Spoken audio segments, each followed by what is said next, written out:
मैसूर शहर में एक चलन है, अगर आपके पास करने के लिए कुछ है तो चामुंडी पहाड़ी पर जाइए, और अगर करने के लिए कुछ नहीं है तो भी चामुंडी पहाड़ी पर जाइए।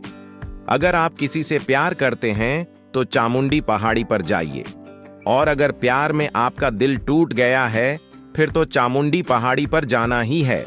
एक दोपहर मेरे पास करने को कुछ नहीं था और हाल में ही मेरा दिल भी टूटा था, इसलिए मैं चामुंडी पहाड़ी पर चला गया। एक स्थान पर मैंने अपनी मोटरसाइकिल खड़ी की और करीब 2/3 पहाड़ी चढ़ने के बाद एक चट्टान पर बैठ गया। वह मेरी ध्यानशिला थी, वह वहां काफी समय से थी। उस चट्टान पर बैंगनी बेर और बरगद के नाटे पेड़ ने अपनी मजबूत जड़ें जमाई हुई थीं। वहां से शहर का मनोरम दृश्य दिखाई देता था। उस क्षण तक मेरा जो अनुभव था उसके अनुसार मेरा शरीर और मन दोनों मैं थे और शेष विश्व बाहरी।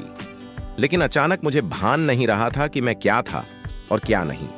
मेरी आंखें अभी भी खुली थीं, लेकिन मैं जिस हवा में सांस ले रहा था, जिस पत्थर पर मैं बैठा था, सब मैं बन गया था। वहां जो कुछ था सब मैं था। मैं सचेत होते हुए भी चेतन नहीं था। चीजों में फर्क कर पाने की इंद्रियों की प्रकृति खो चुकी थी। इस बारे में जितना ज्यादा कहूंगा उतना ही ज्यादा पागलपन लगेगा, क्योंकि जो हो रहा था वह अवर्णनीय था। मेरा मैं हर जगह व्याप्त था। हर चीज अपनी तय सीमाओं से परे विस्तार कर रही थी। हर चीज विस्तृत होकर दूसरी हर चीज में समा रही थी। यह संपूर्णता की आयाम रहित एकता थी। बस वही पल अब मेरा जीवन है, जो बहुत सुंदरता से बरकरार है। जब मुझे होश आया तो ऐसा लगा कि महज 10 मिनट गुजरे हैं, लेकिन मेरी घड़ी की सुइयों बता रही थीं कि शाम के 7:30 बज चुके थे, यानी 4.5 घंटे बीत चुके थे। मेरी आंखें खुली थीं, सूरज ढल चुका था और अंधेरा हो गया था। मैं पूरी तरह से सतर्क था, लेकिन उस पल तक जिसे मैं मेरा मैं मानता था वह पूरी तरह से गायब हो चुका था। मैं रोने धोने वालों में से नहीं हूं, मगर फिर भी चामुंडी पहाड़ी की उस चट्टान पर 25 साल की उम्र में मैं इतना उन्मत्त था कि मेरे आंसू बह रहे थे और मेरी कमीज गीली हो चुकी थी। शांत और खुश रहना मेरे लिए कोई मसला नहीं रहा है। जैसा चाहा वैसी जिंदगी बिताई। मैं 60 के दशक में बड़ा हुआ। वह बीटल्स और ब्लू जीन्स का दौर था। मैंने यूरोपीय दर्शन और साहित्य में दोस्तोयेवस्की, कामू, काफका और उन जैसे अन्य लेखकों को पढ़ रखा था, लेकिन यहां अपने अस्तित्व के एक बिल्कुल अलग आयाम से मेरा विस्फोटक ढंग से सामना हुआ, जिसकी मुझे तनिक भी जानकारी नहीं थी। मैं उल्लास और आनंद की एक बिल्कुल नई अनुभूति से भीग चुका था, जिसका न तो मैंने कभी अनुभव किया था, न ही उसकी संभावना की कल्पना ही की थी। इस बारे में जब मैंने अपने संशयी दिमाग पर जोर डाला तो मुझे इतना ही समझ आया कि शायद मैं अपना मानसिक संतुलन खो बैठा हूं। फिर भी यह सब इतना खूबसूरत था कि मैं इसे गंवाना नहीं चाहता था। अलबत्ता उस दोपहर को क्या हुआ था उसे बताने में मैं कभी पूरी तरह समर्थ नहीं हो पाया। शायद उसे बयान करने का सबसे अच्छा तरीका यह है कि मैं ऊपर गया और फिर नीचे नहीं आया। मैं फिर कभी नीचे आया ही नहीं। मेरा जन्म मैसूर में हुआ। अपने महलों और बाग बगीचों के लिए मशहूर दक्षिण भारत की सुंदर और शाही नगरी मैसूर एक दौर में राजधानी हुआ करती थी। मेरे पिताजी डॉक्टर और मां घरेलू महिला थीं। मैं 4 भाई बहनों में सबसे छोटा था। स्कूल में मैं ऊब जाता था। और तो और मेरे लिए कक्षा में बैठना भी असंभव था, क्योंकि मैं देख सकता था कि अध्यापक जो सिखाते थे उसका उनकी अपनी जिंदगी में ही कोई मतलब नहीं था। जब मैं 4 साल का था तब घर की आया मुझे स्कूल छोड़ने जाती थी। मैंने उसे कह रखा था कि वह मुझे स्कूल के गेट पर ही छोड़ दे। अंदर नहीं आए ज्यों ही वह मुझे छोड़कर जाती में पास की घाटी की तरफ भाग निकलता, जहां जीवन अनगिनत अनूठे रूपों में फल फूल रहा था। मैं पिताजी की दवाइयों की अलमारी से मिली खाली बोतलों में तरह तरह के कीड़े मकोड़े, मेंढक और सांप इकट्ठे करने लगा। कुछ महीने बाद जब माता पिता को पता चला कि मैं स्कूल से गायब रहता हूं, तो इस बारे में जानकर वे बहुत नाराज हुए। घाटी के मेरे इस जीव शास्त्र के अभियान को बरसाती नाले में वक्त बर्बाद करना कहकर खारिज कर दिया गया। बड़ों की सुस्त नीरस दुनिया ने मेरे इस अभियान को नाकाम कर दिया, जैसा कि मेरे साथ अक्सर होता था। तब मैंने अपना ध्यान कहीं और लगा दिया और करने के लिए कुछ और ढूंढ लिया। बाद के वर्षों में मैं जंगल में इधर उधर घूमने, सांप और मछलियां पकड़ने और पहाड़ों व पेड़ों पर चढ़ने में अपना वक्त बिताना ज्यादा पसंद करने लगा।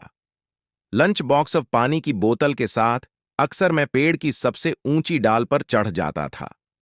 शाखाओं का हिलना डुलना मुझे समाधि जैसी अवस्था की ओर ले जाता, जहां मैं नींद में भी होता और पूरी तरह सतर्क भी। पेड़ पर समय का बिल्कुल बोध नहीं रहता था। सुबह 9 बजे से लेकर शाम 4:30 बजे स्कूल की छुट्टी की घंटी बजने तक वहीं बैठा रहता। बहुत बाद में चलकर मुझे एहसास हुआ कि जीवन के उस दौर में ही अनजाने में मैं ध्यान करने लगा था। बाद में जब मैंने पहली बार लोगों को ध्यान सिखाना शुरू किया, तो वह हमेशा झूमकर किया जाने वाला ध्यान, स्वयं मेडिटेशन होता था। यकीनन तब ध्यान शब्द से मेरा पाला भी नहीं पड़ा था। मुझे तो बस पेड़ का उस तरह हिलना पसंद था जो मुझे नींद और जागरण से परे की अवस्था में ले जाता था। कक्षा में बैठने के अलावा हर चीज में मेरा मन लगता था। यह दुनिया जिस तरह से बनी है, धरती के अलग अलग इलाकों के भूगोल और लोगों के रहन सहन के बारे में जानना। तो मैं दूर देहात की धूल भरी सड़कों पगडंडियों पर अपनी साइकिल लेकर निकल पड़ता और हर दिन कम से कम 35 किलोमीटर का सफर तय करता था। घर पहुंचते पहुंचते मैं धूल और कीचड़ से बुरी तरह सन जाता था। मैं जहां जहां से गुजरता, उन इलाकों का नक्शा अपने दिमाग में खींचना मुझे अच्छा लगता था। मैं जब भी अकेला होता, अपनी आंखें बंद करके मैं मन में उन सभी स्थानों का नक्शा खींचता, हर एक चट्टान का, सभी टीलों का, एक एक पेड़ का, जुताई के बाद अलग दिखती जमीन, खेतों में उगती फसलें और अलग अलग मौसम, ये सब मुझे लुभाते थे। इसी वजह से मैं थॉमस हार्डी के लेखन की तरफ आकर्षित हुआ। इंग्लैंड के भूभाग के उनके वर्णन कई पक्षों में फैले रहते हैं। आसपास की दुनिया को मैं उसी तरह अपने जहन में सहेज रहा था। आज भी वह सब मेरे दिमाग में एक छलचित्र की तरह कैद है। अगर मैं चाहूं तो बेहद स्पष्टता और बारीकी से वह सब दोहरा सकता हूं जो मैंने उन सालों में देखा था। मैं गौर शंकाशील था। अगर मेरे परिवार वाले मंदिर जाते तो 5 साल की उम्र में भी मेरे पास उनके लिए ढेर सारे सवाल होते थे। ईश्वर कौन है? वह कहाँ रहता है? वहां ऊपर, ऊपर कहाँ होता है? कुछ साल बाद कई और सवाल मुझे मथने लगे। स्कूल में बताया गया कि धरती गोल है, लेकिन अगर हमारी धरती गोल है तो किसी को कैसे मालूम कि ऊपर किस तरफ है? इन सवालों के जवाब कभी कोई नहीं दे पाया, इसलिए मैं मंदिर के अंदर कभी नहीं गया। ऐसे में वे मजबूर होकर मुझे जूते चप्पलों की रखवाली करने वाले के पास छोड़ देते थे। वह मुझे बहुत जोर से बार बार अपनी तरफ खींचते हुए पकड़े रखता था। वह जानता था कि अगर उसने मुझे छोड़ा तो मैं उसकी नजर हटते ही भाग जाऊंगा। बाद के सालों में मुझे यह साफ दिखता था कि रेस्तरों से निकलते हुए लोगों के चेहरे मंदिर से बाहर आने वाले लोगों के मुकाबले ज्यादा प्रसन्न रहते थे। यह बात मुझे हैरान कर देती थी।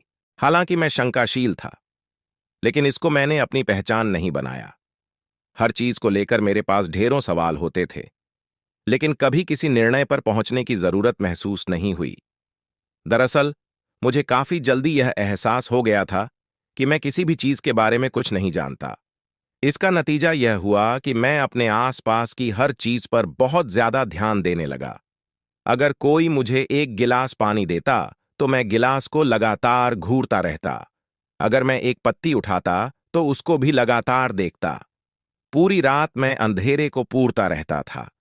अगर मैं किसी कंकड़ को देखता तो उसकी छवि मेरे दिमाग में निरंतर घूमती रहती, जिससे मैं उसके हर कण, उसके हर कोण को जान जाता था। मैंने यह भी देखा कि भाषा इंसान की रची एक साजिश से अधिक कुछ नहीं है। अगर कोई बोलता तो मुझे लगता कि वह सिर्फ आवाजें निकाल रहा है और मैं उनके अर्थ निकाल रहा हूं। तो मैंने अर्थ निकालना बंद कर दिया और फिर आवाजें मेरे लिए बड़ी हास्यास्पद बन गईं। मैं देख सकता था कि उनके मुंह बनी बनाई ध्वनियाएं उगल रहे हैं। अगर मैं एकटक देखता रहता तो इंसान भी विघटित होकर ऊर्जा के एक धुंधले गोले में तब्दील हो जाता, तब सिर्फ आकृतियां ही बच जातीं। असीम अज्ञानता की इस स्थिति में किसी भी चीज के ऊपर मेरा ध्यान चला जाता। डॉक्टर होने के नाते पिताजी सोचते कि मेरे मनोवैज्ञानिक परीक्षण की जरूरत है।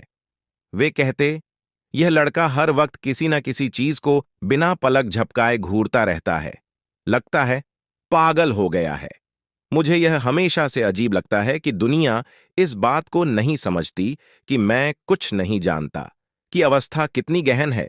जो लोग विश्वासों और मान्यताओं से इस अवस्था को नष्ट कर देते हैं, वे एक बड़ी संभावना, जानने की संभावना से पूरी तरह से चूक जाते हैं। वे इस बात को भूल जाते हैं कि मैं कुछ नहीं जानता एक द्वार है जानने और ढूंढने का एकमात्र द्वार। मां मुझसे कहती थीं कि अपने अध्यापकों पर ध्यान दिया करो। मैंने वही किया। जिस तरह का ध्यान मैंने उनकी बातों पर दिया, वैसा कभी भी कहीं और किसी ने नहीं दिया होगा। मुझे नहीं मालूम कि वे क्या कह रहे होते थे, पर जब मैं कक्षा में होता था तो बगैर पलक झपकाए उन्हें एकटक घूरता रहता था। किसी कारण से उन्हें यह हरकत कुछ खास पसंद नहीं आई। एक शिक्षक ने मुझसे जवाब सुनने की हर संभव कोशिश की, लेकिन जब मैं चुप रहा तो उन्होंने मुझे कंधे से पकड़ा और बुरी तरह से झकझोर दिया। उन्होंने कहा, तुम या तो देवता हो या शैतान। फिर उन्होंने आगे कहा, और मुझे लगता है कि तुम शैतान हो।